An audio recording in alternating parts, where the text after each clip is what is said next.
of internal work that companies can do before they even get to implementing a PIM. And that's what I tell people to do the first 30 days of work. And I know that everyone has like full-time jobs, so it might be a little bit longer than 30 days. But what I would suggest is first look at your product data. Doesn't matter where it is, if it's in spreadsheets, if it's in an ERP, take a look at it. Is it clean? Is it accurate? Most often the answer is no. So this is a great way to start, tasking someone with cleansing it. And this also happens where there's product data in lots of different places. So even figuring out what is the source of truth is a really important task to undertake. And we've talked a lot about product taxonomy, but it goes hand in hand with PIM. A lot of times it's a Frankenstein of merged products.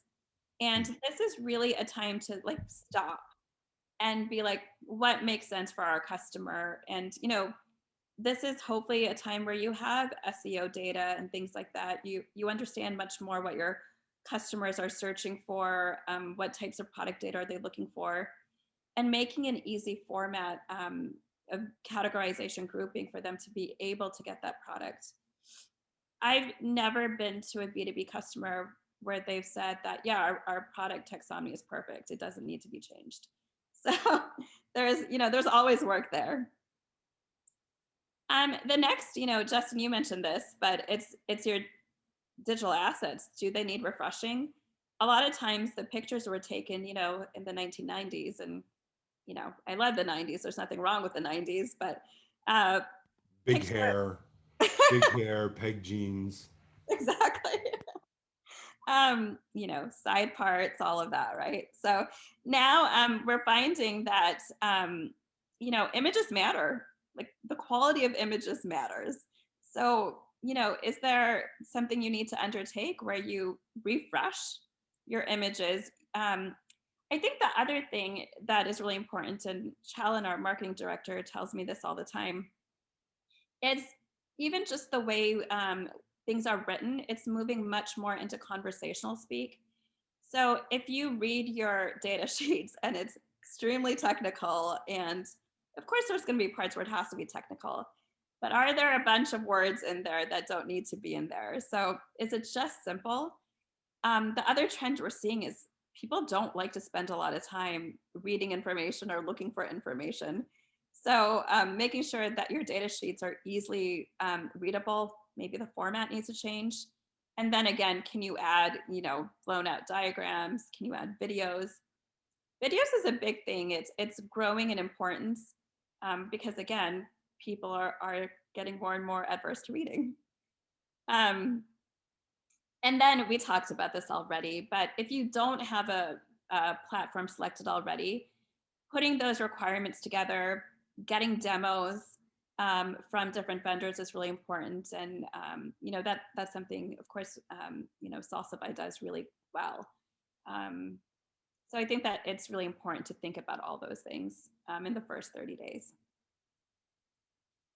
The next 30 days, and this is a little bit where more governance comes into mind. And a lot of people think they need to like do governance and like have it all set and then start. And I discourage that because like that example that you had in the beginning where it took them 12 months to do something, I would say let's not wait. Let's do a bunch of quick wins and get the ball rolling, because what happens in this world is you get something out and the next day it's obsolete because some better technology has come about, right? So let's get the ball rolling. You can figure out governance policies such as your product lifecycle and archival later. You don't have to do it on day one. The other important thing is training. Once you've implemented a great PIM, it still needs people to run it. So making sure that you train the people on how to use it. And the beautiful thing about this is it's typically much easier to update product data in a PIM than it is in an ERP or in an Excel spreadsheet that has a bunch of macros. So there's a lot less room for error here. And the last thing I'll end on, and this is the part that most people forget about, but it's communications. Letting one, your internal team know about all the things that have changed and the fact that they will be getting training on it. And two, letting your distributors and other people, other third parties know that, hey, we have a new PIM system in place, and this is how, we would like you to request information, and this is how we are going to give it to you. And what that does, it just shows distributors and other third parties that you're moving towards expansion, and you're moving towards digitization in a great way.